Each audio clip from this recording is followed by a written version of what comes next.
마음을 알아주는 지혜로운 조각들입니다. 오늘은 혼자 있는 시간이 외로움에서 편안함으로 바뀌어가는 이야기를 나눠보겠습니다. 혼자 있는 시간이 편해지기까지 얼마나 오래 걸리셨나요? 사람들이 모두 떠난 뒤에 집이 생각보다 넓고 조용하게 느껴질 때가 있습니다. 아침에 눈을 떴는데 먼저 말을 걸 사람이 없고, 식사를 차려도 함께 먹을 사람이 없고, 하루 종일 누구와도 길게 대화하지 않은 날이 있습니다. 그런 날에는 별일이 없었는데도 마음 한쪽이 허전합니다. 괜히 텔레비전을 켜놓고 보지도 않는 화면을 바라봅니다. 휴대폰을 들여다보다가 연락할 사람이 마땅히 떠오르지 않아 다시 내려놓습니다. 그러다 문득 이런 생각이 들기도 합니다. 나는 이제 혼자인가? 하지만 혼자 있는 시간이 힘든 것은 당신이 약해서가 아닙니다. 오랫동안 누군가를 위해 살았기 때문입니다. 배우자의 식사를 챙기고 자녀의 일정을 걱정하고 가족의 필요한 일을 먼저 살피며 살아왔습니다. 내가 무엇을 먹고 싶은지보다 가족이 무엇을 원하는지가 먼저였을 겁니다. 내가 쉬고 싶은지보다 누군가에게 필요한 일이 있는지를 먼저 생각했을 겁니다. 그렇게 오랫동안 사람들 사이에서 살아온 사람이 갑자기 혼자만의 시간을 마주하면 편안하기보다 낯설고 어색한 것이 자연스럽습니다. 처음에는 혼자 먹는 식사가 쓸쓸합니다. 누군가에게 맞추지 않아도 되는데 오히려 무엇을 먹어야 할지 모르겠습니다. 외출할 이유가 줄어들면 옷을 갈아입는 일도 귀찮아집니다. 누가 기다리는 사람이 없으니 하루를 서둘러 시작할 이유도 사라집니다. 그때 우리는 혼자 있는 시간을 잘못 보내고 있는 것이 아닙니다. 그저 오랫동안 다른 사람의 필요에 맞춰 살던 마음이 이제 자신의 속도를 찾는 중인 겁니다. 혼자 있는 시간이 편해지는 과정은 어느 날 갑자기 찾아오지 않습니다. 아주 작은 변화에서 시작됩니다. 첫 번째 변화는 외로움을 억지로 없애려 하지 않는 것입니다. 외롭다고 해서 당장 누군가를 만나야 하는 것은 아닙니다.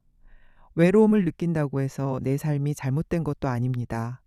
그저 지금 내 곁에 사람이 적다는 사실이 마음에 느껴지는 것뿐입니다.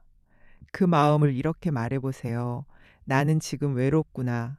사람이 그립구나. 누군가와 오늘 있었던 일을 나누고 싶구나. 이렇게 마음을 인정하면 외로움이 나를 끌고 가는 감정이 아니라 내 상태를 알려주는 신호처럼 느껴질 때가 있습니다. 두 번째 변화는 혼자 있는 시간을 빈 시간으로만 보지 않는 것입니다. 아무도 만나지 않는 날에도 하루는 흘러갑니다. 그 시간을 무조건 채워야 할 필요는 없습니다. 창문을 열고 바깥 공기를 느끼는 일, 천천히 차 한 잔을 마시는 일, 집 앞을 10분 걷는 일도 충분합니다. 예전에는 가족이 모두 잠든 뒤에야 비로소 내 시간이 시작되었을지도 모릅니다. 하지만 이제는 누군가의 시간이 끝난 뒤가 아니라 나의 하루 한가운데에 내 시간을 놓아도 됩니다. 처음부터 특별한 취미를 찾을 필요는 없습니다. 젊은 시절 좋아했던 노래를 다시 들어도 좋고 예전에 읽다만 책을 꺼내도 좋습니다. 화분에 물을 주고 냉장고 속 재료로 먹고 싶은 반찬을 만들어도 됩니다. 중요한 것은 대단한 일을 해내는 것이 아닙니다. 내가 무엇을 좋아하는지 조금씩 다시 알아가는 것입니다. 세 번째 변화는 혼자 있는 것과 버려진 것을 구분하는 일입니다. 혼자 있다고 해서 버려진 것은 아닙니다. 자녀가 자주 연락하지 않는다고 해서 당신의 존재가 중요하지 않은 것도 아닙니다. 배우자와 대화가 줄었다고 해서 당신이 사랑받을 가치가 없어진 것도 아닙니다. 사람의 관계는 가까워졌다가 멀어지기도 하고 다시 편안한 거리에서 이어지기도 합니다. 관계의 모양이 달라지는 것과 내 가치가 사라지는 것은 전혀 다른 일입니다.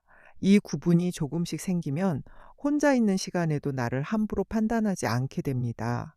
나는 왜 이렇게 외롭지? 라고 자책하기보다 요즘 내 마음이 사람을 필요로 하는구나 라고 조금 더 다정하게 바라볼 수 있습니다. 네 번째 변화는 혼자 있는 날에도 작은 약속을 만드는 것입니다. 거창한 계획은 필요하지 않습니다. 화요일 아침에는 동네를 한 바퀴 걷고, 목요일에는 시장에 가고, 주말에는 오랫동안 미뤄둔 전화를 한 통 해보는 겁니다. 약속의 크기보다 중요한 것은 내가 나와 한 약속을 지키는 경험입니다. 아무도 알아주지 않아도 나는 오늘 약속한 시간에 일어났습니다. 오늘 먹고 싶었던 음식을 먹었습니다. 오늘 걷기로 한 길을 걸었습니다. 이런 작은 경험이 쌓이면 혼자 있는 하루에도 흐름이 생깁니다. 하루에 누군가가 나를 불러주지 않아도 내가 나의 하루를 시작할 수 있게 됩니다. 다섯 번째 변화는 사람을 만나되 외로움을 모두 해결해 달라고 기대하지 않는 것입니다. 누군가를 만나는 것은 좋습니다. 친구와 차를 마시고 이웃과 안부를 나누고 자녀에게 먼저 짧은 메시지를 보내는 것도 좋습니다. 하지만 한 사람에게 내 외로움 전체를 맡기면 답장이 늦거나 약속이 바뀌었을 때 마음이 다시 크게 흔들릴 수 있습니다. 사람과의 관계는 외로움을 없애주는 도구가 아니라 삶을 조금 더 따뜻하게 나누는 자리입니다. 누군가와 연결되면서도 내 마음을 돌보는 일은 나의 몫으로 남겨두는 것이 좋습니다. 그래야 상대가 곁에 있을 때도 고맙고 잠시 곁에 없을 때도 나를 잃지 않을 수 있습니다. 혹시 지금 혼자 있는 시간이 너무 길게 느껴지시나요? 그렇다면 자신에게 이렇게 말해 보세요. 나는 혼자라서 부족한 사람이 아니다. 지금은 내 곁에 있는 나를 알아가는 중이다. 처음에는 이 말이 잘 믿기지 않을 수 있습니다. 괜찮습니다. 마음은 한 번의 다짐으로 바뀌지 않습니다. 매일 같은 자리에서 조금씩 나를 돌보는 경험을 통해 바뀝니다. 혼자 밥을 먹는 일이 익숙해지고, 혼자 장을 보는 일이 자연스러워지고, 혼자 병원에 다녀온 뒤에도 나를 잘 해냈다고 다독일 수 있게 됩니다. 그러다 어느 날 조용한 집이 예전만큼 두렵지 않다는 것을 느낄 수 있습니다. 누군가의 연락을 기다리면서도 내 하루를 멈추지 않게 됩니다. 자녀의 답장을 기다리되 답장이 올 때까지 내 마음을 굶기지 않게 됩니다. 친구를 그리워하면서도 친구가 없는 나를 초라하게 여기지 않게 됩니다.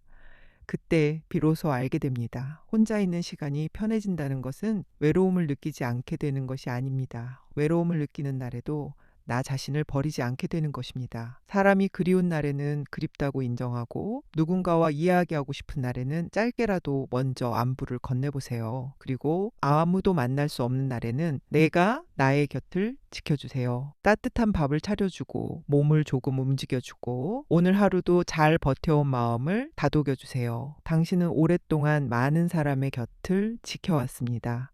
이제는 당신도 당신 자신의 곁에 있어줄 차례입니다. 혼자 있는 시간이 편해지는 것은 사람을 포기하는 일이 아닙니다. 나를 외면하지 않는 법을 배우는 일입니다. 오늘의 조용한 시간이 당신에게 쓸쓸함으로만 남지 않기를 바랍니다. 아직은 낯설고 허전해도 괜찮습니다. 당신은 혼자 남겨진 사람이 아니라 새로운 방식으로 자신의 삶을 돌보기 시작한 사람입니다. 그리고 기억하세요. 혼자 있는 날에도 당신의 삶은 계속 소중합니다. 당신의 마음을 조용히 알아주는 이야기가 필요할 때에 지혜로운 조각들과 함께 해주세요.